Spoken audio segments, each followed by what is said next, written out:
শ্রীমোর কথামৃত প্রথম ভাগ। স্বামী নিত্যানন্দ।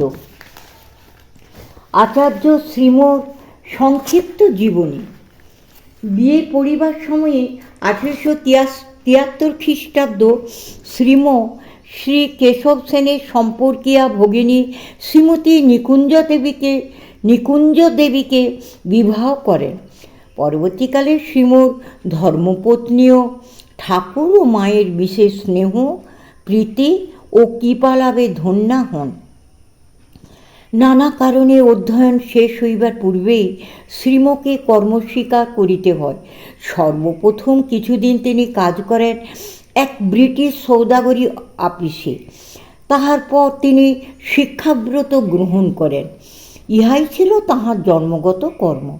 যশোহর জেলার নড়াইল হাই স্কুলের হেডমাস্টারের কর্ম কিছুকাল করিয়া তিনি কলিকাতায় চলিয়া আসেন। এখানে সিটি ও Ripon collegiate school, metropolitan school ও শাখা স্কুল, ওরিয়েন্টাল সেমিনারি, মডেল প্রভৃতি নানা স্কুলে হেডমাস্টারের কাজ করেন। তাছাড়া সিটি ও রিপন কলেজে তিনি ইংরেজি, ইতিহাস, দর্শন ও অর্থনীতি প্রভৃতি বিষয়ে অধ্যাপনা করিতেন। অনেক সময় 1 ঘণ্টা করিয়া 3টি স্কুলেও হেডমাস্টারের কর্ম করিতেন। তাহার পড়াইবার কৌশল অপূর্ব ও অসাধারণ ছিল। তিনি ছাত্রদের মনের স্তরে নামিয়া যাইতেন।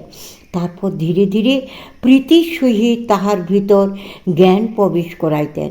জীবনের শেষ কিঞ্চিদধিক 25 বৎসর শ্রীমো বিখ্যাত মটন ইনস্টিটিউশনের অধ্যক্ষ ও অধিকারী ছিলেন। ছাত্র ও শিক্ষকগণ তাহাকে রেক্টর মশাই বলিয়া ডাকিতেন। কলিকাতা বিশ্ববিদ্যালয় যখন মাতৃভাষায় শিক্ষা প্রদানের আলোচনা করিতেছিলেন, তাহার পূর্বেই শ্রীমো নিজের স্কুলে বাংলায় শিক্ষাদানের প্রবর্তন করেন। শ্রীমোর কর্মজীবনে প্রায় 10 বৎসর অতীত হইলে মা না থাকিলে বৃহৎ পরিবারে যাহা হয়, এই গুপ্ত পরিবারে তাহাই দেখা দিল। এমন অবস্থা ঘটিল যে শান্ত স্বভাব শ্রীমো পারিবারিক কলহে বিরক্ত হইয়া পৃথিবী হইতে চিরতরে বিদায় লইবার কথা বিশেষভাবে ভাবিতে লাগিলেন। একদিন মনের অবস্থা চরমে উঠিল। স্থির করিলেন আর বিলম্ব না করিয়া এখনই ইহা চূড়ান্ত ব্যবস্থা অবলম্বন করিতে হইবে।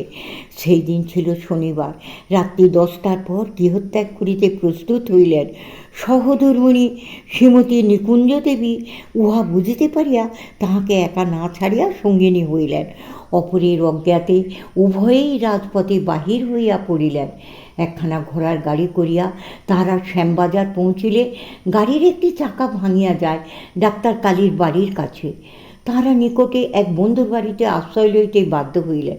বন্ধু মনে করিলেন এ কি আপদ এত রাতে, কিন্তু শ্রীমো উহা বুঝিয়া পত্নীকে ওখানে রাখিয়া নিকটবর্তী এক আস্তাবলে গিয়া ঘুমন্ত গাড়োয়ানকে অধিক অর্থ দিয়া উঠাইয়া লইয়া আসিলেন। রাত্রি তখন 12টা। সেই গভীর রাত্রিতে শ্রীমো বরাহনগর ভগিনীর বাড়িতে গিয়া উঠিলেন। ভগিনীপতি ঠাকুরের চিকিৎসক ঈশান কবিরাজ। টলস্টয়ের গৃহত্যাগের সহিত কি শ্রীমোর এই গৃহত্যাগের কোনো সম্পর্ক ছিল? শ্রীমো ভক্তদিগকে কয়েকবার টলস্টয়ের গৃহত্যাগের কথা আগ্রহ প্রীতির সহিত পড়িয়া শুনাইয়াছিলেন। শ্রীমোর শরীর অবসন্ন আর মন নৈরাশ্যপূর্ণ। বিখ্যাত কবি শেলীর মতো স্থির করিলেন এ সংসারে বাঁচিয়া থাকা বিড়ম্বনা। মনের ভিতর এই তুফান লইয়া শ্রীমো পরদিন রবিবার এ বাগান সে বাগান বেড়াইতে লাগিলেন। সঙ্গে সম্পর্কে ভাগিনীয় সিদ্ধেশ্বর। সঙ্গী কহিলেন, মামা, গঙ্গার ধারে একটি চমৎকার বাগান আছে, সেই বাগানটি কি দেখতে যাবেন? সেখানে একজন পরমহংস আছেন। গঙ্গা তীরে সুষমামণ্ডিত এই উত্তম গোলাপপুঞ্জ মানসিক নিদারুণ ঝঞ্ঝাবাতের সময়ও শ্রীমোর মন হরণ করিল।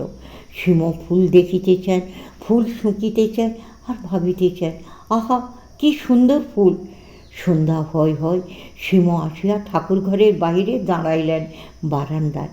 ঠাকুর পূর্বাশ্ব ছোট কাঠে বসা, মেঝেতে ভক্তগণ, গৃহপূর্ণ। শ্রীমো শুনিলেন ঠাকুর বলিতেছেন, যখন একবার হরি বা একবার রাম নাম করলে রোমাঞ্চ হয়, অশ্রুপাত হয়, তখন নিশ্চয় যেন যে সন্ধ্যাদি কর্ম আর করতে হবে না। কথামৃত পানে ভক্তগণ মত্ত জগৎ ভুলিয়া গিয়াছেন।